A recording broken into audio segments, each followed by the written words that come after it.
You've stalked the job boards and sent out dozens of applications. You've told LinkedIn that you're open to work. You've written and rewritten your resume. And yet, other than a few mysterious recruiters in your inbox, crickets. You can't seem to land a job. I'm not going to lie to you, it's rough out there, but it's not impossible. I'm Erica Brzezowski, this is Study Hall, and you're watching our no doom, no gloom guide to getting a job after college.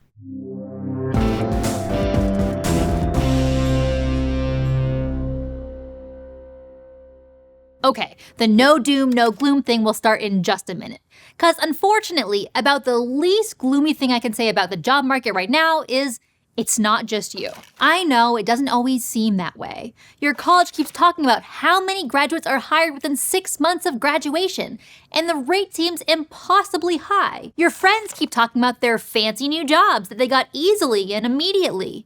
Your parents keep asking questions and giving you outdated advice and telling you how back in their day, it was super easy to get a job. Well, these days it's actually not super easy. Fewer positions are opening up, and employers are letting the open ones sit empty for longer.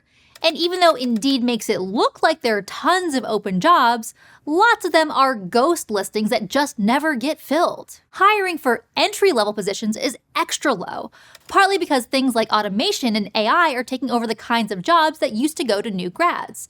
And in September of 2025, the unemployment rate for 20 to 24-year-olds was 9.2%. More than double what it was for the whole country. So, like I said, it's not just you and it is rough out there. But that's all the doom and gloom you get, folks, because there is a silver lining. The rates of unemployment for college graduates are still lower than for those without a college degree. So while it's not easy for college graduates to find a job, it is possible, and once you do, you'll probably have more job stability and earning potential than people without a college degree. The first step is figuring out what to even apply for. When the job market seems full of options but not actual opportunities, it can feel impossible to know where to start. So, before you start your job search, you should think about your goals. Big future goals like your dream job, but also smaller right now goals like what kind of work you like doing, how much money you need to make, and how you can use the skills and experience you have. Like, you probably really want to get a job in the field you just spent years studying.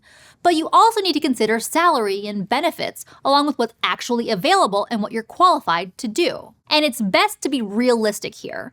Like, if you're a recent college grad, you'll be looking for entry-level positions that don't require a lot of experience. You're great, but you're probably not the right fit for a job that requires 5 to 7 years of experience in the field. So think jobs with things like assistant or junior in the title. To find those jobs, online job boards can be a good place to start looking. You can search for jobs in sites like Indeed, ZipRecruiter, or LinkedIn, where you can also ask people you know for leads on job openings, ask people you don't know for informational interviews, or just post philosophical treatises about your job search. But those job boards aren't your only resource. You can also look into stuff like your college's career services or alumni network, where older graduates can point you towards jobs in their industries. Or search sites like Meetup or Eventbrite for networking events in the industry you're trying to enter. Or just tell everyone you know that you're looking for a job. They might know of an opening or know of someone who knows someone who's hiring. Places like your public library or neighborhood association might have leads on local jobs too. And if there are places you know you're interested in working, you can look at their websites or even reach out to them to see if they have any open positions. Then, you have to show the company why you're the right person for the job. And to do that, you'll want to start with a good resume and cover letter.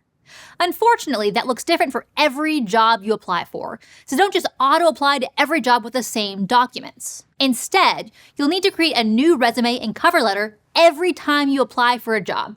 Sorry. But you can streamline the process by making a master resume, a big document of all your job-related experiences and qualifications. That includes prior work experience, your education, certifications, internships, volunteer experiences, and maybe even relevant projects or research you did in college. You want details, action words, and specifics here. Assisted with customer service sounds a lot less impressive than supported over 50 customers daily with a satisfaction rate of 100%. along with lightning speed, unrivaled accuracy, and a flawless personality. Okay, maybe not that far, but you get the idea. Getting everything down in one place will make your whole application process a lot easier.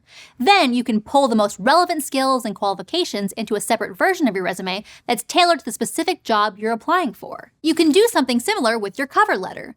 This is your chance to provide more details about the stuff on your resume and the qualities that make you a great employee. And it's also a way to show employers stuff like your communication skills, writing style, and personality.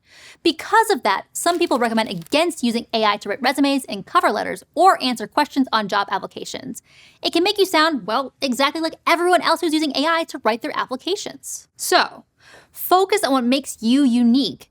And when it comes time to apply for a job, add specifics based on the company and job you're applying for to really sell why you'd be a perfect fit. When you're trying to sell yourself, it's helpful to know the kinds of things hiring managers tend to look out for when they're reviewing applications. Relevant work experience is always a huge plus. So if you have that, make sure to say so. But if you don't, it's okay. Entry-level positions typically don't require it. Instead, you can lean on your experience in school, volunteer work, or internships to show you got the skills to get started and the ability to learn everything else on the job. Like if you're applying to be a biology lab assistant, saying that you won your school's pipette pentathlon will show your technical skills. But hiring managers also want to know that you can show up on time, communicate well, meet deadlines, work in groups, solve problems, and stay motivated to learn and grow. So try to demonstrate that stuff too, like by talking about what you learned when your team ultimately lost the Erlenmeyer Olympics. And remember, you don't have to meet every quality listed in the job posting. I'll say that again. You don't have to meet every quality listed in the job posting. Companies are really just looking for someone who they think will do the job well. So even if you're not exactly an expert in laboratory information management systems yet, the rest of your experience might go a long way to making you the ideal candidate. But none of that matters if you can't actually get a hiring manager's attention. When jobs are getting hundreds of applicants, that's not a given.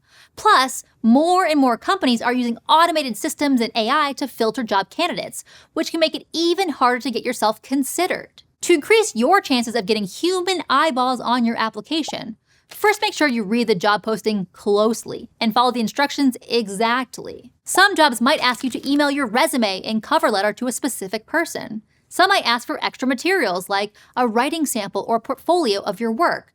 Some might have those super long online applications where you have to type out all your experiences into separate text boxes. Or some might say something like, use the word chimpanzee to answer the question at the bottom of this page, which is really annoying. But if you want the job, you have to do it anyway. Not following the directions is a quick way to get booted before anyone even sees your beautiful resume. Actually, make sure your beautiful resume isn't too beautiful. Stuff like images, tables, document templates, and tasteful earth tone headers might look great to a human, but they can confuse automated resume scanners. Keep your resume and cover letter simple, without fancy formatting, and use plain language that our robot brethren can understand. It can also help to mirror keywords and phrases from the job description that they might be on the lookout for. Like if the job description says they want a dynamic and detail-oriented candidate who can assist with developing and testing non-embedded software, you can edit your resume to say you're extremely detail-oriented and super familiar with non-embedded software. Then, if you want to be sure you've done everything you can to ingratiate the robots, you can check with the robot beforehand. You can find free resume scanners online that mimic the ones employers use to make sure these systems can process your resume. Or you could try avoiding those scanners and screeners altogether by looking at jobs that might have fewer applicants, like jobs at small or local businesses. No matter where you apply, it helps to get your materials in early. Some places might automatically stop accepting applications after receiving a certain number. And a lot of jobs look at applications on a rolling basis. So the sooner you apply, the sooner you can get considered, and the less chance anyone else has to beat you to it. So yeah, the post-college job market is kind of a rat race, but the finish line is out there, and there are tons of strategies that can help you get there. Maybe the biggest one of all is just persistence. When it comes to getting a job, slow and steady really does win the race. But when weeks of job hunting turn into months, it can feel really hard to keep running. Whether you're getting rejections or just not hearing back, the doom and gloom of it all can feel pretty hard to ignore. With your hopes and dreams and bank account dwindling, it's normal to feel anxious and discouraged. but it can help to remind yourself that your first post-college job likely won't be the one you have forever, or even the one you really want. So, if you just can't seem to land the jobs you want, maybe you look into something a little different. Like, maybe on your way to a career in sustainable farming, you spend some time in the produce department at a local grocery store. Or, if you're struggling to get hired as a web developer, maybe you take a part-time job in IT support while you build up your portfolio. Let's face it, in this economy, sometimes a job is better than no job. Accepting a less than perfect job can give you time to work toward one that's a little bit more perfect. But more than that, it can be an opportunity to learn skills, make connections, and gain experience. Those things will all help build your resume and make you an even better candidate in the future. Or who knows? Maybe that less than perfect job turns out to be kind of perfect and starts you on a whole different career path that you never knew you wanted. And here's the thing, your first job isn't the end of your educational career. It's a learning experience too, one that starts right here in the job search. Because sure, we can give you some tips, but ultimately there's no right way to get a job. There's no method or formula to guarantee success no matter what the linked influencers say. Only you can figure out what's going to work for you. While you do that, we'll be rooting for you. Before you go, check out Study Hall's How to Become series, where we give you a roadmap to the degrees, certifications, and licenses you need to become whatever you want to be. And for more college resources, head to gostudyhall.com. Thanks for watching. We'll see you next time.